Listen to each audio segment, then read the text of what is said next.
Hello class second बच्चों, आज हम लोग पढ़ेंगे आपकी हिंदी की आराध्या बुक से पाठ 11 बंटी बंदर चला स्कूल।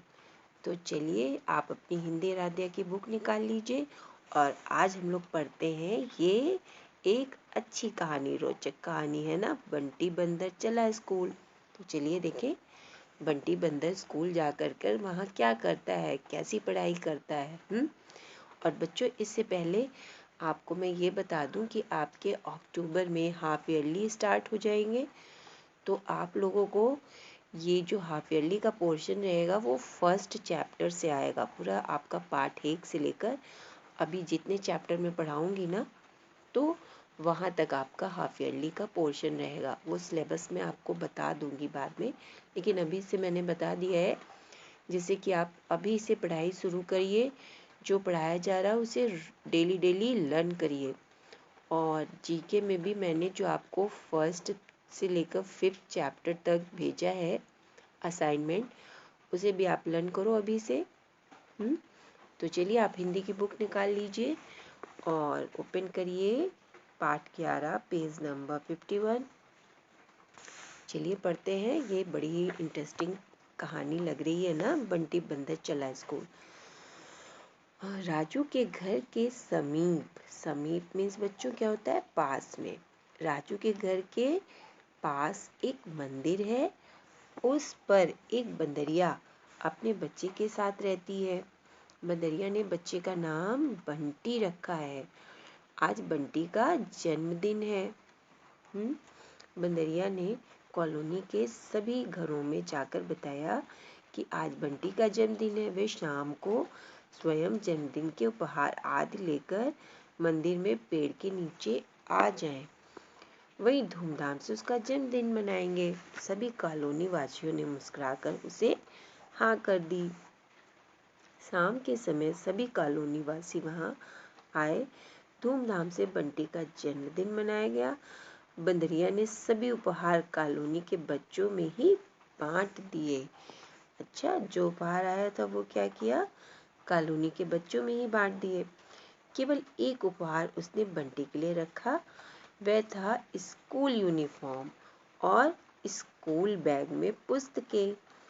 यह उपहार, पेज टर्न करिए बच्चों, यह उपहार बंदरिया व बंटी को बड़ा पसंद आया। जो बुक और बैग था वो उन्हें ज़्यादा पसंद आया। वहाँ उपस्थित सभी बच्चों से बंदरिया ने कहा कि वे कल जब विद्यालय जाएं तो बंटी को भी साथ ले जाएं। बंटी स्कूल जाकर सभी बच्चों के साथ पढ़ना चाहता है। अगले दिन प्रातः शीघ्र ही, प्रातः मतलब सुबह, अगले दिन प्रातः शीघ्र ही बंदरिया ने बंटी को स्कूल के लिए तैयार कर दिया। वह कॉलोनी के बच्चों के साथ स्कूल गया। टीचर जी उसे देखते ही बोली, अरे आज तो बंटी बाबू भी स्कूल आ गए। क्या पढ़ लिख कर जीवन में आगे बढ़ोगे? तो बंटी ने गर्दन हिलाकर कहा, हाँ। स्कूल का पहला दिन था, अतः टीचर जी ने उसे सुंदर चित्रों वाली एक पुस्तक दी, जिसमें जंगल व वन्य पशुओं के चित्र थे। बच्चों, ये पुस्तक अच्छी लगती ना, जिसमें खूब सुंदर सुंदर चित्र बने होते हैं। तो जो टीचर थी उन्होंने बंटी को वही वाली पुस्तक दी। आधी छुट्टी में बच्चों ने बंटी को अपने भोजन में से थोड़ा थोड़ा दिया। उसने जी भर करके भोजन किया। छुट्टी होने पर वह बच्चों के साथ घर चल दिया। आज वह बड़ा प्रसन्न था। प्रसन्न मतलब खुश था। मंदिर के पेड़ पर बैठी उसकी माँ प्रतीक्षा कर रही थी। प्रतीक्षा माने क्या होता है, इंतजार कर रही थी। आते ही बंदरिया ने उसे गोद में भर लिया। ऐसे ही होता है ना, जब आप स्कूल से जाते हैं तो मम्मी भी आपका वेट करती है ना कि मेरा बेटा मेरी बेटी कब आएगी। फिर आपको प्यार करती हैं, आपको खाना खिलाती हैं, है ना। तो उसी तरह बंदरिया जो थी वो भी इंतजार कर रही थी बंटी का। और जैसे ही बंटी आया तो उसकी मम्मी ने क्या किया, उसे गोद में भर लिया और पूछने पर उसने सारी बातें बता दी। बंदरिया ने उसे बताया कि विद्यालय विद्या का मंदिर होता है। वहाँ ज्ञान का प्रसाद मिलता है। विद्यावान बनकर ही जीवन के वास्तविक मतलब सही उद्देश्य प्राप्त किए जा सकते हैं, है ना। कितनी अच्छी बात कही ना। तो बच्चों, आज ये वाला चैप्टर पढ़कर अच्छा लगा ना, बंटी बंदर के बारे में, कि वो भी स्कूल गया और पढ़ाई करने लगा। तो बच्चों, आज आप लोग ये जो शब्द अर्थ है इसको कॉपी में लिख लीजिए सुंदर सुंदर, और फिर चलिए हम लोग प्रश्न प्रहर कर लेते हैं। बुक में ही इसे करेंगे आप, और जब आप चैप्टर को अच्छे से रीड कर लोगे तो आपके लिए आसान हो जाता है। तो चलिए करते हैं। उपयुक्त शब्द चुनकर रिक्त स्थान भरिए। मंदिर में एक क्या था? कुआं था कि पेड़? मंदिर में एक पेड़ था। बंटी का जन्मदिन कहाँ मनाया गया? मंदिर में ना। तो मंदिर में एक पेड़ है। बंटी का जन्मदिन मंदिर में मनाया गया। फिर टीचर जी बोली, अरे आज तो बंटी बाबू, बंटी बंदर नहीं बोले, क्या बोली? बंटी बाबू भी स्कूल आ गए। फिर मंदिर के मंदिर के पेड़ पर बैठी बंदरिया बंटी की प्रतीक्षा कर रही थी। और इसके बाद है खा में सही कथन के सामने सही और गलत के सामने गलत का निशान लगाइए। बंदरिया ने बंटी के लिए अनेक उपहार खरीदे। बंदरिया ने अनेक उपहार बंदरों में बांट दिए। गलत है। फिर बंटी यूनिफॉर्म पहनकर स्कूल गया। सही है। विद्यालय विद्या का मंदिर होता है, ये भी सही है ना बच्चों। विद्यालय विद्या का मंदिर होता है। और देखिए आगे है सही विकल्प के आगे सही का निशान लगाइए। राजू के घर के समीप है क्या है? एक पार्क, एक मंदिर, है ना, एक मंदिर। बंटी किसके साथ स्कूल गया?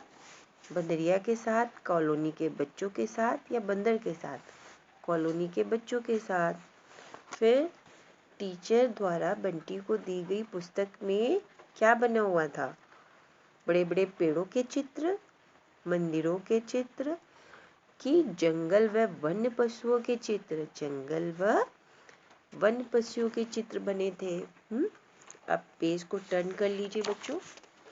छुट्टी होने पर बंटी अकेला घर आया, बच्चों के साथ घर आया। तो किसके साथ आया? बच्चों के साथ आया ना। फिर अब यहाँ पे घा में देखिए, पाठ के आधार पर वाक्यांशों का सुमेल कीजिए। जो पाठ में जो चीजें हैं उसी के आधार पर इसको आपको मिलाना है। तो आज बंटी का जन्मदिन है, यहाँ मिलाएंगे। आज बंटी का जन्मदिन है, दा पे देखिए, इसको मिलाइए। फिर सभी कॉलोनी वासी क्या हुआ? उपहार लेकर आए। या में मिलाइए इसे, सभी कॉलोनी वासी उपहार लेकर आए। फिर नेक्स्ट है बंदरिया ने सभी उपहार आ में लगाइए, आ में, कॉलोनी के बच्चों में बांट दिए। फिर नेक्स्ट है बंटी ने जी भरकर भोजन किया, बा पे लगाइए। फिर स्कूल से आते ही बंदरिया ने क्या किया? बंटी को गोद में भर लिया। और बच्चों इसके जो प्रश्न उत्तर हैं बहुत टफ नहीं है, नहीं, इसको आप कर सकते हैं। जैसे कि लिखा है, सभी कॉलोनी वासियों ने किसका जन्मदिन मनाया? तो किसका जन्मदिन मनाया? बंटी बंदर का। बंटी को कौन सा उपहार सर्वाधिक पसंद आया? तो कौन सा आया था? किताबें और बैग ना। तो आप ये लिख दीजिए कि बंटी को किताबें और बैग पसंद आया। फिर टीचर जी ने बंटी को क्या दिया? टीचर जी ने बंटी को एक सुंदर चित्र वाली पुस्तक दी। फिर क्या है नेक्स्ट? बंटी को भोजन किसने खिलाया? बंटी को भोजन बच्चों ने खिलाया, है ना, स्कूल के बच्चों ने खिलाया। बंदरिया ने विद्यालय का क्या होना बताया? बंदरिया ने विद्यालय का होना क्या बताया? यही बताया ना कि जो विद्यालय है वह विद्या का मंदिर होता है और वहाँ ज्ञान का प्रसाद मिलता है। विद्यावान बनकर ही जीवन के वास्तविक उद्देश्य को प्राप्त किया जा सकता है। आपको ये लिखना है कि विद्यालय विद्या का मंदिर होता है, वहाँ ज्ञान का प्रसाद मिलता है, यही बताना आपको। ठीक है, तो आप ये कर लोगे ना प्रश्न उत्तर, तो आप इसे कॉपी में लिखिएगा, शब्द अर्थ और प्रश्न उत्तर। ठीक है बच्चों। फिर नेक्स्ट भाषा बोध देख लीजिए। समान अर्थ वाले का सुमेल कर लीजिए। जो समान अर्थ होते हैं, समान, समीप का क्या होगा? नजदीक। समीप को नजदीक से मिलाइए र से। मुख, मुख का क्या होगा? मुंह, या से मिलाइए। स्वयं, स्वयं का होगा अ, अपने आप। फिर प्रतीक्षा, इंतजार। चित्र, तस्वीर। प्रसन्न, खुश। ये हो गया समान अर्थ वाला। फिर नेक्स्ट है विपरीत अर्थ वाले शब्दों के जोड़े बनाइए। तो विपरीत अर्थ में क्या है? जोड़े बनाना है आपको। छोटा, छोटा का क्या होगा? लंबा। विपरीत अर्थ है ना, मोटा पतला, टेढ़ा मेढ़ा, आगे पीछे। और दूसरा है रात दिन, निकट दूर, चलना फिरना, सचमुच। अब नीचे देखिए, ग निम्नलिखित शब्दों के समानार्थी शब्द लिखिए। ये आपको समानार्थी शब्द लिखना है। ये आपकी व्याकरण की बुक में है ना समानार्थी शब्द।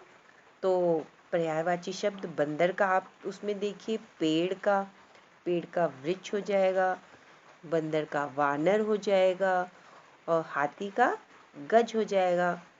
एक बार आप अपनी बुक में भी देख लीजिएगा जो आपकी व्याकरण की है। बंदर का आप वानर लिख लीजिए, पेड़, वृक्ष, हाथी, गज। ठीक है। निम्न के शब्दों में किन स्वरों की मात्राओं का प्रयोग हुआ है? तो आपको पता ही है कि मात्राएं, जो स्वर होते हैं, आ से अहा तक, आ से औ तक मात्राएं 10 होती है ना, आ से औ तक। तो आप इसमें देखिए कि किस मात्रा का प्रयोग हुआ है और आप इसे यहाँ खानों में लिखिएगा। अब चलिए पेज पलटिए और देखिए, आओ सीखें। इसमें भी बच्चों बहुत अच्छा है, इसे आपको करना है। अपने विद्यालय के विषय में 4 वाक्य लिखिए। तो आप इसे लिख लीजिए, 4 वाक्य अपने विद्यालय के विषय में। फिर क्या है, निम्न पशु पक्षियों को अपनी पसंद के नाम दीजिए। जैसे कि ये बंदर का नाम बंटी, तो हाथी का नाम आप अपनी पसंद का दीजिए, शेर को दीजिए और मोर को दीजिए। फिर नीचे लिखा हुआ है ग में निम्न के नाम लिखिए। अब इसमें आपको निम्न के नाम लिखने हैं। ये तो बंदर है, ये तो वृक्ष है और ये मंदिर है। नेक्स्ट है, निम्न बताइए, निम्न पशु पक्षी किन देवी देवताओं की सवारी के रूप में जाने जाते हैं? तो आपको पता है किन की सवारी के रूप में ये लोग जाने जाते हैं? मोर, मोर किसकी सवारी के रूप में जाना जाता है? इनके ऊपर कौन बैठता है?